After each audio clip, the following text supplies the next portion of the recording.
1117. The CBS Radio Mystery Theater presents...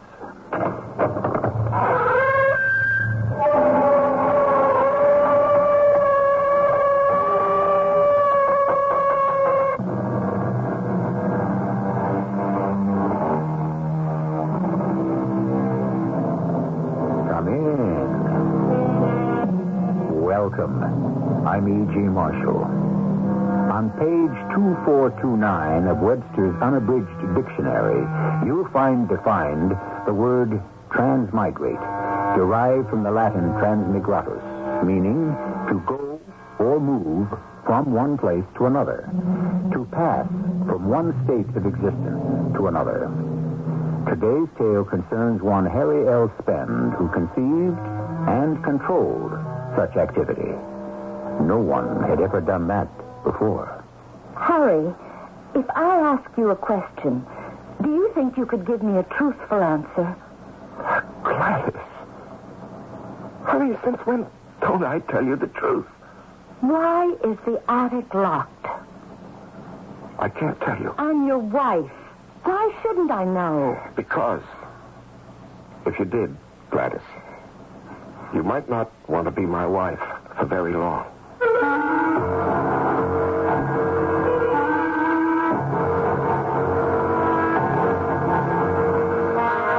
Mystery drama, Harry's Taxi and the Tea Machine, was written especially for the Mystery Theater by G. Frederick Lewis and stars Larry Haynes. I shall return shortly with Act One.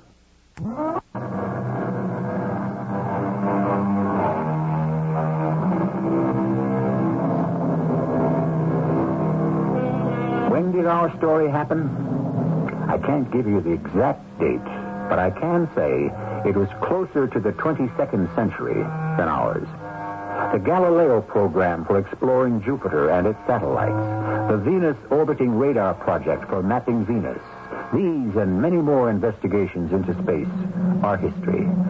But on Earth, the problems remain the same. The square-pegged man trying to fit himself into a round hole. Our curtain rises as a meeting of scientists breaks up. And that about winds up our discussion and business today. So I hereby declare the meeting of the Milky Way Watchers is concluded. Cornelius, you chaired a very good session today. You really kept things moving. I have to, Harry. You know how scientists are. Yes, I don't know what I'd do without these meetings. It's the only thing that keeps me going. Harry, what are you talking about? Cornelius, I'm a scientist, a trained, professional space race scientist put out of work. Do you know what that means? No, of course you don't. You've got your teaching job. You've got tenure. You've never been in this spot. With your qualifications, something's bound to turn up. In these times, are you kidding? Well, if you want to lift home, I'll keep the flag up. You can ride for free. Oh, Harry, my heart goes out to you. It really does. A scientific genius like you, driving a taxi. Oh, I never thought I'd be doing it this long, Cornelius. I'll tell you something else. I'm not even earning a decent wage. What I bring home to Gladys after a long day's work, it's terrible. You tried delivering fares anywhere in town these days. Those north and south and cross-town throughways they built in 1999. They're hopeless, Cornelius. The same traffic, the same trucks and gridlocks as in my great-grandfather's day. Are you sure I can't give you a lift? I've got my electro car. See you at the next meeting, Harry. If I'm still around. Is that a threat? No. Wishful thinking. I'd like to be on the next Galaxy flight to anywhere. Good night, Cornelius.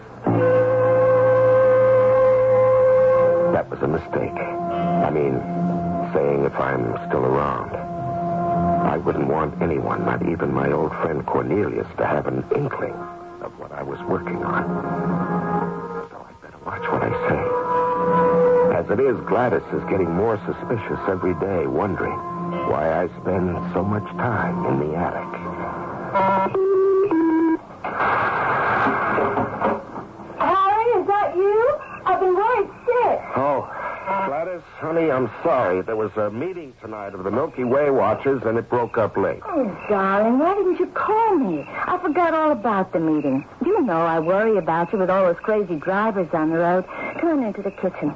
I've kept dinner hot for you. Oh, good.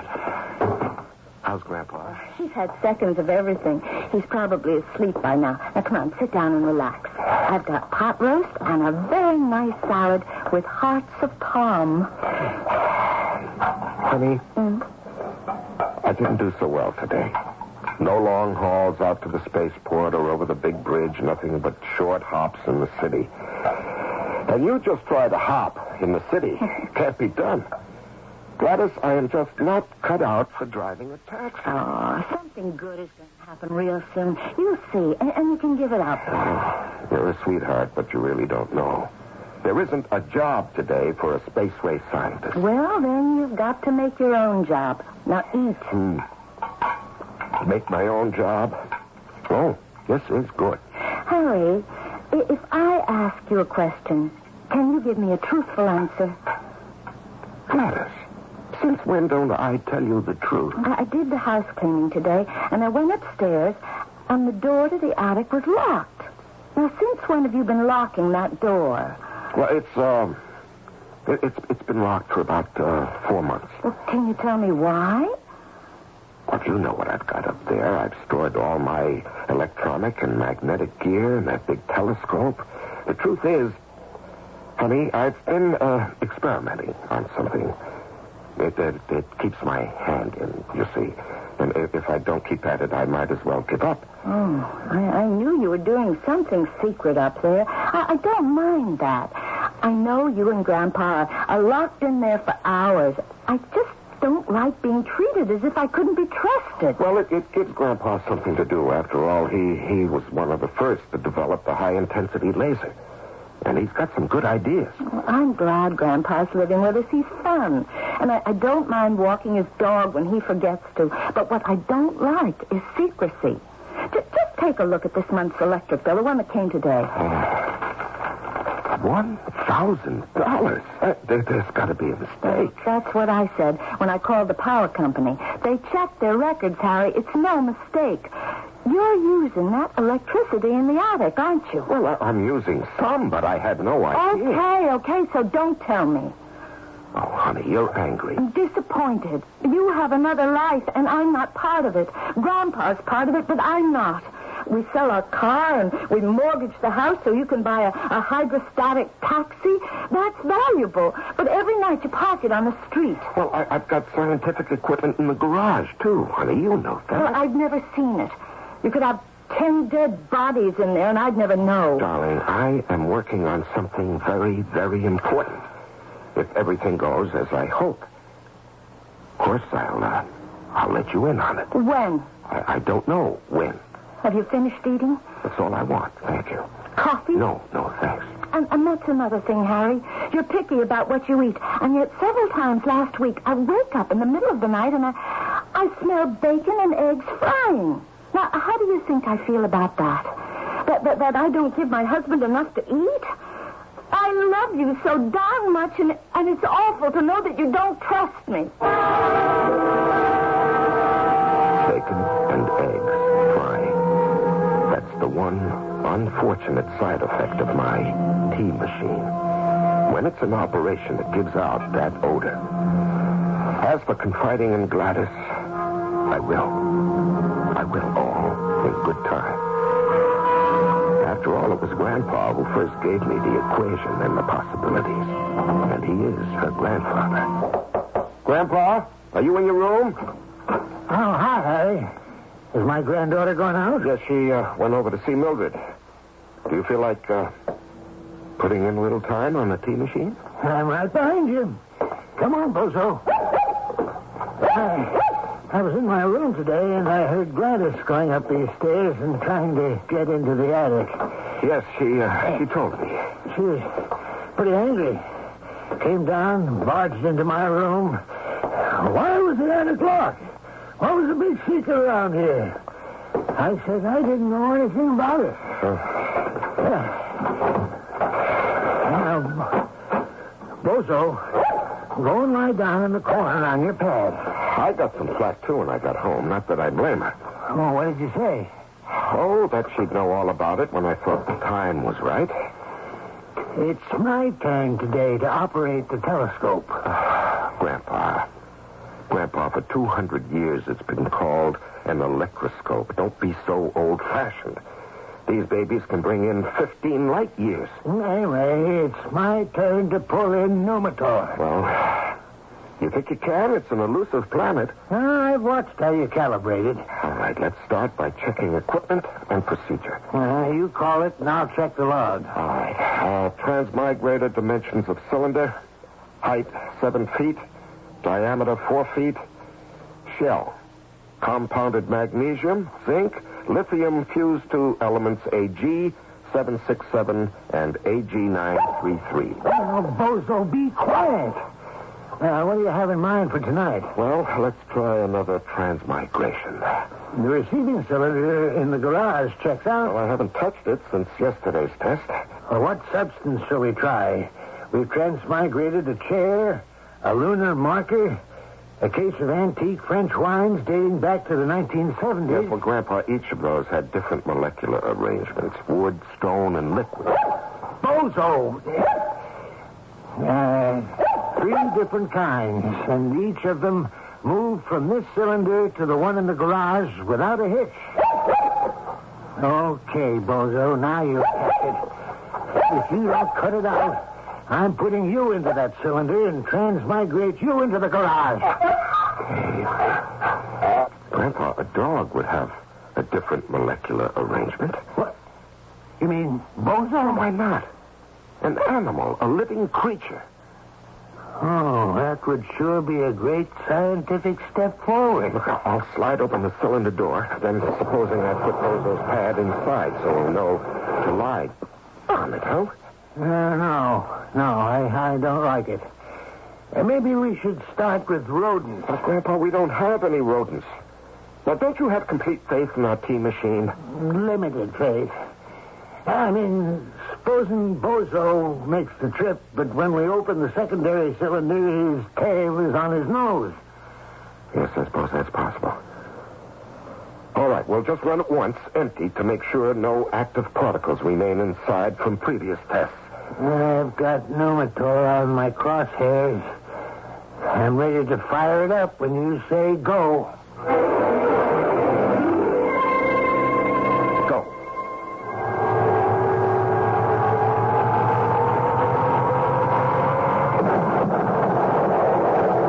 All right, that's it.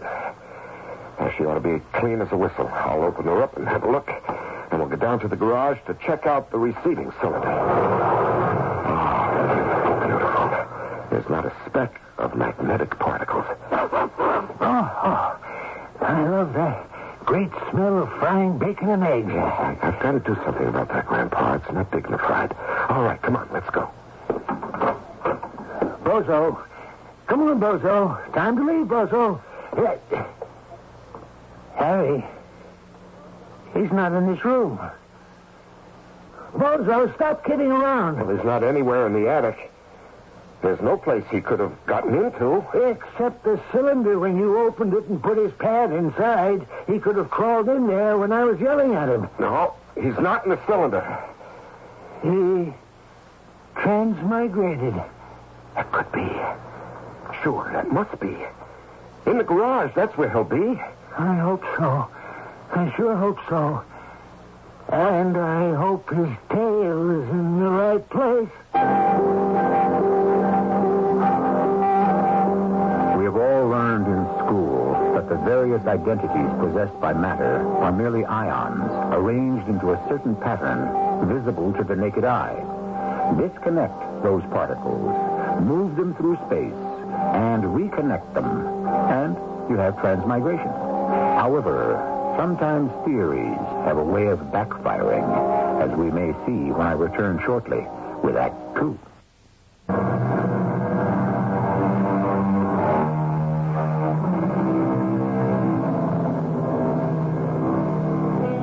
I told you, didn't I, that our tale of the cab-driving scientist and the transmigrator he invented takes place sometime in the near future. I say this is more of a probability than a possibility, because today's scientists have said so and written it up in no little details. However, such a discovery is only as good as the uses to which it is put. I can't get the garage door to open. Oh, of course, you've locked it. Now, Harry, hurry, open up. If Bozo's been hurt, I don't know what I'll do. Okay, I'll get the light. The cylinder's warm. Well, go on, open it up. No, don't. I don't want to know. Yes, I do. Okay. Here goes the cylinder door. Bozo, old boy, how are you? You all right? He did it, Harry. He did it. No, Grandpa, we did it. Disintegrated in the attic and reformed in the garage. Grandpa, it's a triumph. Okay, Bozo. You just stay close by Grandpa. We'll take him back to the attic, examine him, and write it all up in the journal. It's our first breakthrough, Grandpa. A living creature can move through time and space by the application of wavelengths from the planet Numitor. Just think of where this could lead. Yeah. If you made the transmigrator cylinders big enough, you could move a whole busload of people anywhere, even an army. We could be the airline in space. Anywhere you want to go, zip, you're there. No more space shuttles. We just fly up a large enough container to receive the payload and transmigrate the stuff from here. Of course, it might take a little time before people really trusted to have themselves dematerialized to get from one place to another. Yes. Is that you in the garage? Oh, Gladys is back from her mother's. But what are you two doing in here? Well, no wonder there's no room for the taxi with that great big round thing practically up to the ceiling. Grandpa, will you take Gladys into the house? I'll be over in a few minutes. I don't want to go there right now. This garage is as much mine as yours, Harry. Oh, you two, you're impossible. I give you both a big filling dinner, and you have to fry up a mess of eggs and bacon in the garage. Now, don't tell me you haven't, because I can smell it. Hey, come on, Gladys. Let's get back to the house. Harry has things he wants to do. Come on, Bozo. Mystery, secrets. You're no better than Harry is. You're no better at all. And before you two leave here, I want you to air this place out. It smells awful. You've got to let Gladys in on this soon. She's worse not knowing. I will. Do you know what occurred to me?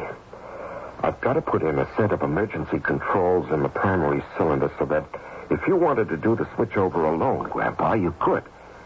I'm not sure it's quite ready for the public yet. Oh, I agree, but it's close. I don't know. Have you taken a good look at Bozo's ears? Why? They're both upside down.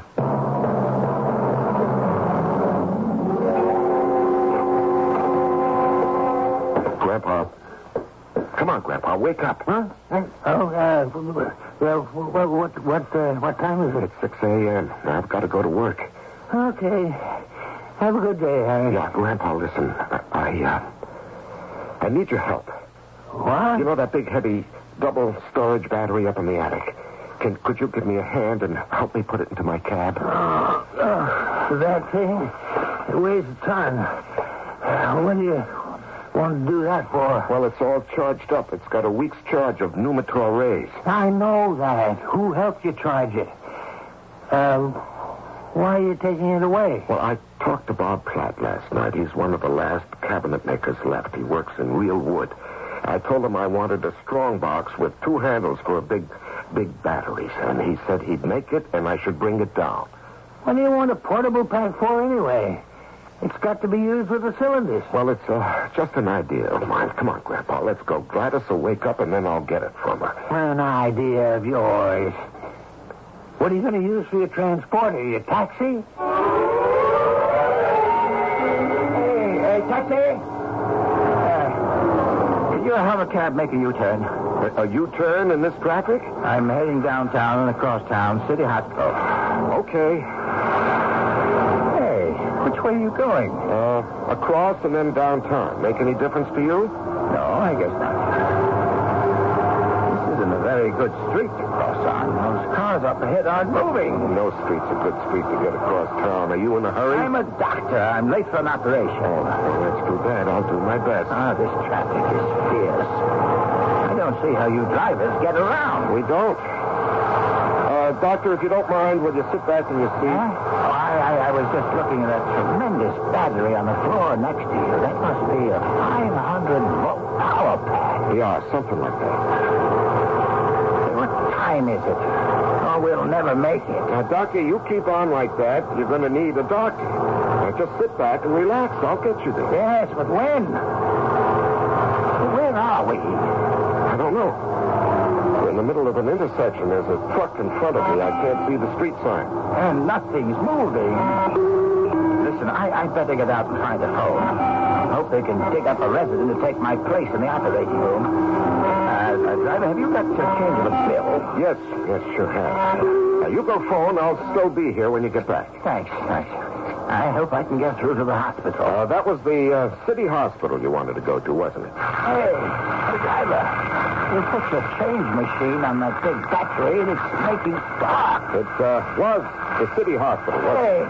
Hey, what's going on here? Hold on to your medicine bag, Doctor. I think we're moving.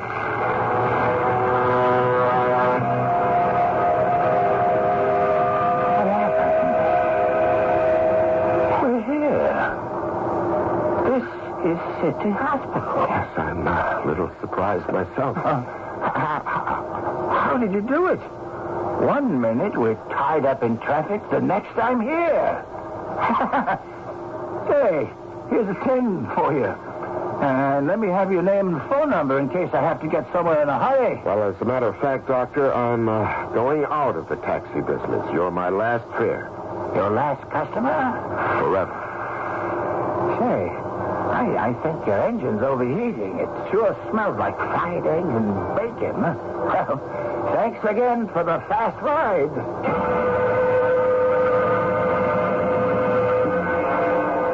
Hello? Grandpa, it's me, Harry. I'm calling for my cab. Are you alone? I mean, is Gladys there? I don't know where she is right now. Well, what do you mean, right now? I'm not going to like this. I found the door to the attic open. She must have found a key. Well, is she in there? I went in, but she's not there. I don't know where she is. Why did you call me? Grandpa, I think I'm on to something tremendous. Do you know that power pack with the stored pneumator wavelengths? I think I got a hernia from lifting. Now, listen to me. I don't think we need the cylinders anymore to transmigrate matter.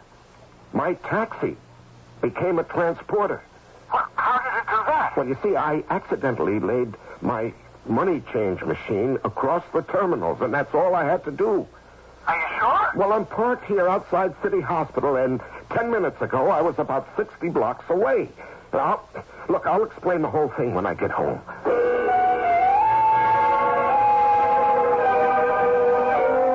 And here's the doctor's card, Grandpa. Now, you just call him and ask him. I tell you, we were 60 blocks away and made it just like that, from the attic to the garage.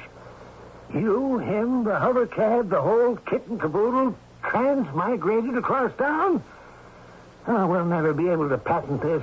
They'll throw us into a straitjacket first. But don't you believe me? Oh, yes, I do. I just don't know how to take it. Well, perhaps any enclosed space could act as a transporting vehicle. Now, we'll have to experiment and see. Anyway, it convinced me of one thing, Grandpa. My taxi driving days are over. We're going to live out of our savings until this is perfected. It's too good a thing just to work on in my spare time. I wonder what Gladys will say. Oh, is she home? No, I don't think so. But I didn't see her go out. Well, what made you think she went up to the attic? Because the door was open, and I was sure we locked it last night. Well, let's go have a look. Gladys was up here this morning. She didn't disturb anything. There's a faint fried eggs and bacon smell, but I thought that could have been from last night's tests. Yes, you're right. It's been used. You don't think it's from last night? We didn't use the tea machine yesterday or the day before. We were charging up the power pack. No, I don't believe it. It's not possible. I know what you're thinking. But I don't think so either. Grandpa, I'll never forgive myself. She's been inside that cylinder since this morning. Come here. Come over here. Here, put your hand on the cylinder. Yeah, okay. It's warm. It's been activated. She's gone. Grandpa, she got in here and somehow turned on the emergency controls, and that was it. She's gone. Well, Harry, don't just stand there. Let's hightail it for the garage.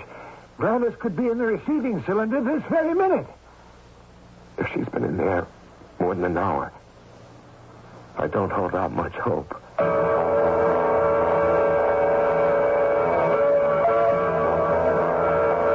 I'm sorry, Cornelius, to wake you in the middle of the night, but I just had to come over. I need your help. I need it bad. Harry, you're white as a sheet. Here, let me give you a drink. I've had a great shock. You're the only one in our profession I respect, the only one I can turn to. Come on, just drink it down. Count to 10, and then we'll talk. Cornelius, would you mind coming home with me right now? I've got my hover cab outside. It can't wait till morning. I can't even explain it to you. I have to show you the problem. Sure, I'll come. But can't you clue me in? It's Gladys. Gladys? What happened to Gladys? She's gone, Cornelius. I love that girl. You mean she's not at home? No, she's gone. And I know where she is. I mean, where she must be. But I can't reach her. Cornelius, you're the only one who can help me. There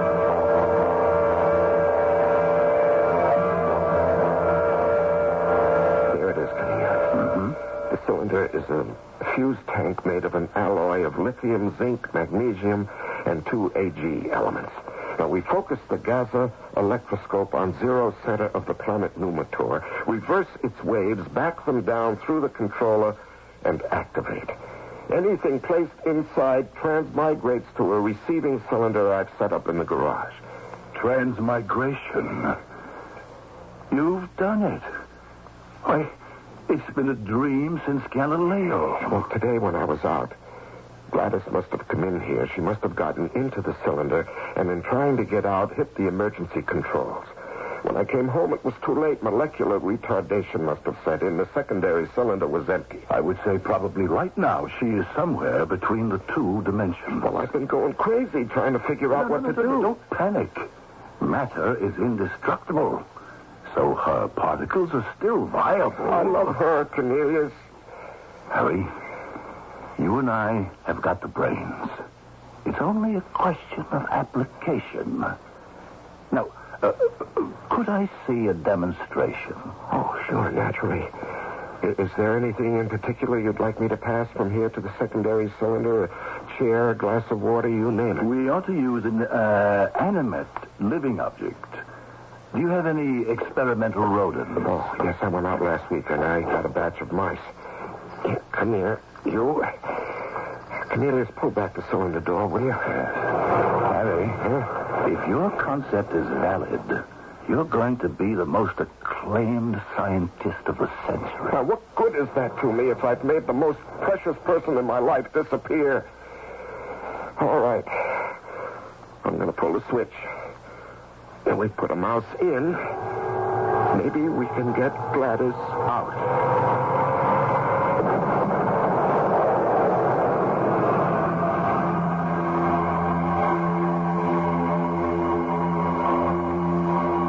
Science is a curious taskmaster.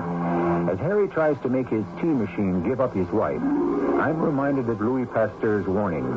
When moving forward to the discovery of the unknown, he said, the scientist is like a traveler who reaches higher and higher summits, from which he sees in the distance new countries to explore. Be ready for what you find. I shall return shortly with Act 3.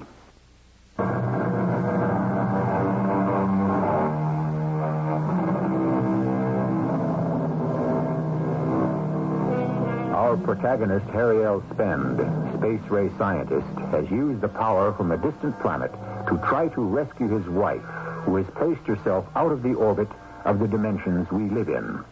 He has placed a mouse into his tea machine, and now with his friend Cornelius, is opening the secondary cylinder. Well, the mouse made it. So it did. It was a dumb hope.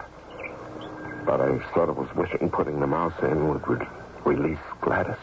Speaking arithmetically, I'd say that if an exchange could be made, you'd have to match up a complex organism with another equally complex.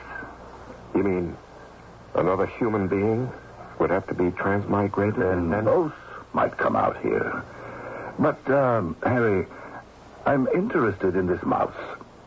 You know what I would do if I wanted to fool the scientific community? What? I'd go hot-footing over to a pal of mine with a story that my wife had disappeared, that she'd dematerialized herself in a transmigrator. Then I'd persuade my friend to come see the apparatus in operation, place a mouse into the so-called sending cylinder, and have another mouse planted in the receiving cylinder. Is that what you think? That I fooled you? Normal scientific suspicion. Now, why don't we go back to your attic and see if the first little mouse isn't where you left it? Well, I'll take this one with me. I'm sorry I didn't have you tag it when you put it in, but it never occurred to me that you'd think I'd fake it. Harry, don't get me wrong. I want to believe you, but what do I have to go on? Only what I see, not what I analyze and know. Well, we'll start by my proving to you there's only one mouse if we have to run him and his friends through a dozen times.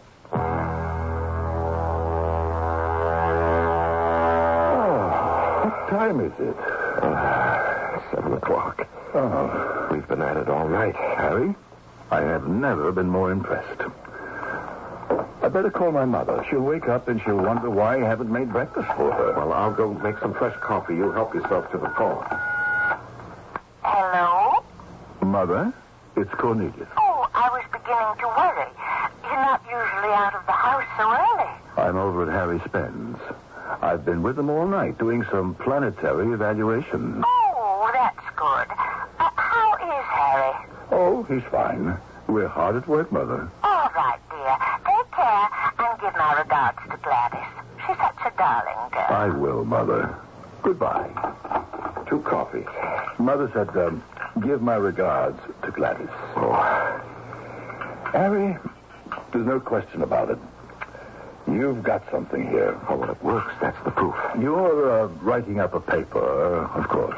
Oh, I will. I mean, I plan to. All my data is in a journal Grandpa and I keep. Which reminds me, he'll be knocking on the attic door in a few minutes. The journal is the only evidence you've got? Well, that's the only record of the work so far, yes. I see. Basically, you have discovered an interdimensional channel which can accommodate the ion disarrange and the ion rearrange. Yes. Who's that? Well, that's Grandpa, I told you. You let him up here? Well, he knows all about this. Yes, come in, Grandpa. It's not locked. Harry, you didn't go to bed last night. Hi, don't I know you? Well, Grandpa, this is Cornelius, an old friend. Yeah, sure. We met at the Milky Way Watchman.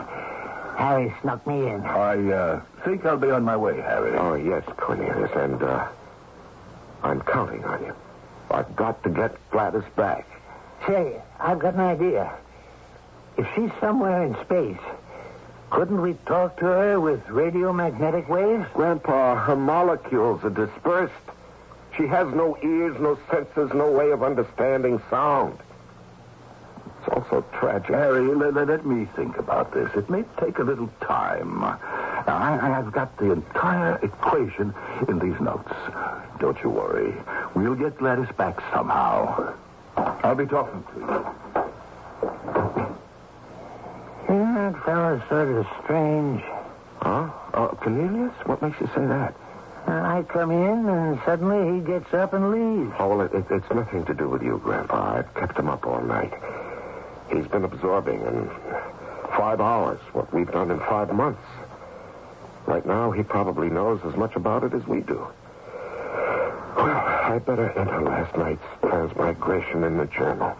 And, where is the journal? Well, it was right here on the table when I came in. I saw it. Huh. You think it fell behind the desk? No, not here. Well, it's got to be here. It couldn't have walked out. I think it did. Your friend took it with him.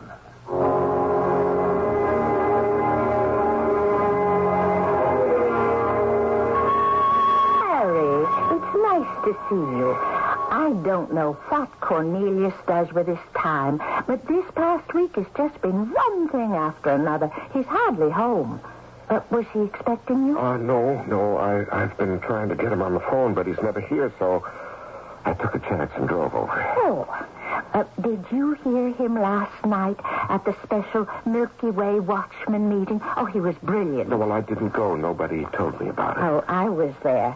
He announced his discovery, and the phone has been ringing all day. Scientific journals, newspapers.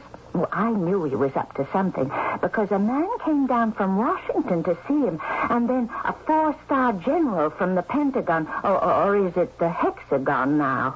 Oh, to think after all these years of teaching high school science, my Cornelius is going to be recognized. Mother? I'm in the parlor, Cornelius. Guess who's come to pay you a surprise visit, dear? Hi, hello, Harry. I've been meaning to call you. Well, your mother's been telling me you seem to have built the better mousetrap. Oh, yes. I was going to tell you about it. Would you believe it, Harry?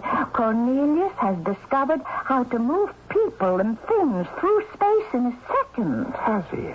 I was just thinking, Harry, why don't you and I duck over to your place? I'd like to have another look-see at your setup, and I think I've come up with an answer to your problem.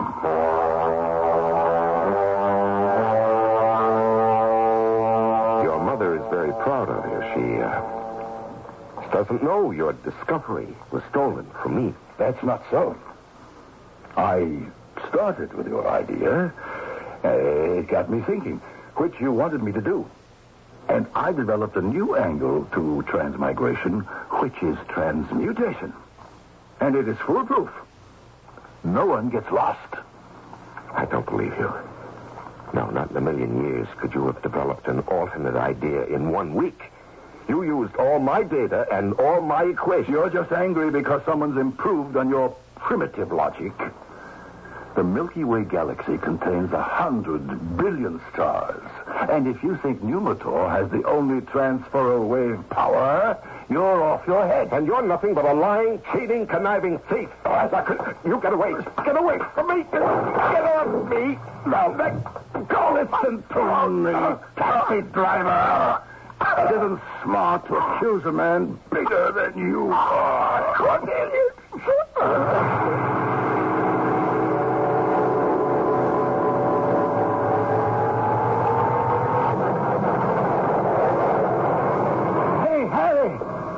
The tea machine's on. Harry, what are you doing on the floor? Harry, wake up. Oh, Grandpa. Oh, my neck. You have frightened me to death. What happened? He choked me and I blacked out. Cornelius? That big ox. Oh, here. Take a sip of this. It'll help. No, thanks. What'd you do that for? He stole the transmigrator. He's been in touch with Washington and all kinds of people for commercial application. They think it's his. Where is he? Oh, he's not up here. And I didn't pass him on the stairs. Oh, you must have had some fright. There's broken glass. Fried eggs and bacon. What? Could he be in the cylinder? We've got to open it. Empty. I'll bet anything that after he knocked me out, he went poking around inside and accidentally triggered the emergency switch. Well, then he's in the secondary cylinder in the garage. Darn it. I guess we better go down and let the so-and-so out. Are you coming, Grandpa? I wouldn't miss it.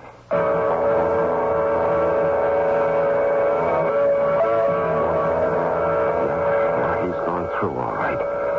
The cylinder's warm. Okay, here it goes.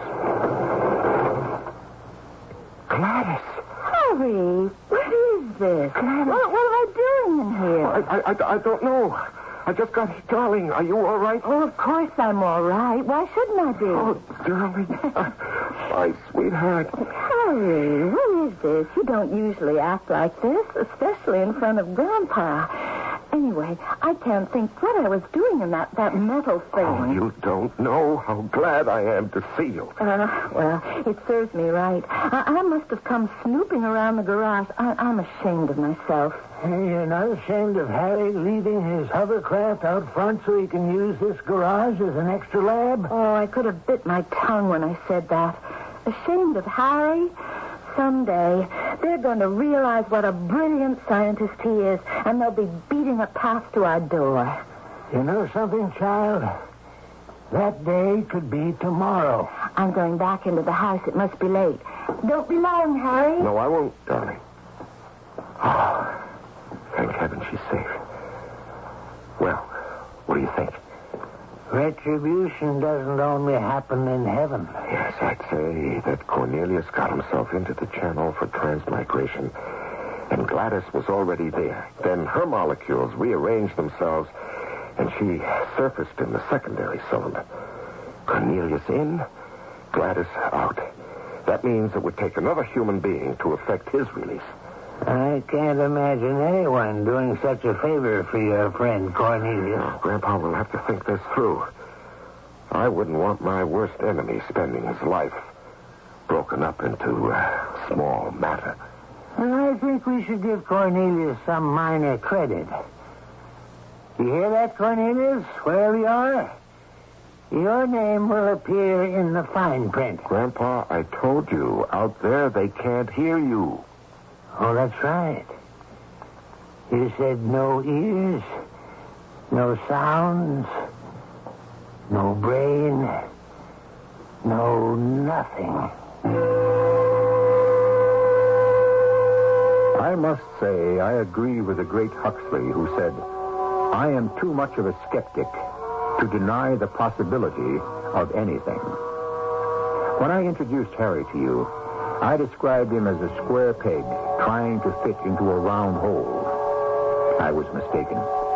Harry managed to make science adjust itself to Harry's dimensions and his discoveries. I shall return shortly.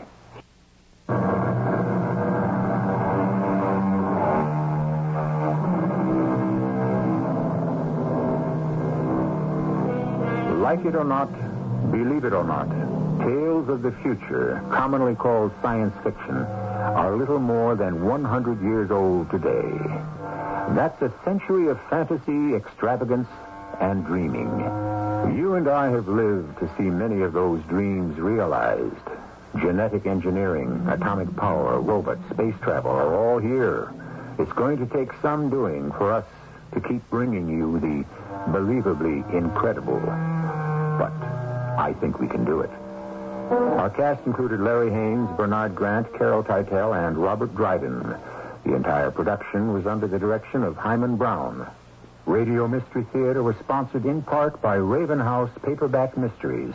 This is E.G. Marshall inviting you to return to our Mystery Theater for another adventure in the macabre. Until next time, pleasant dreams.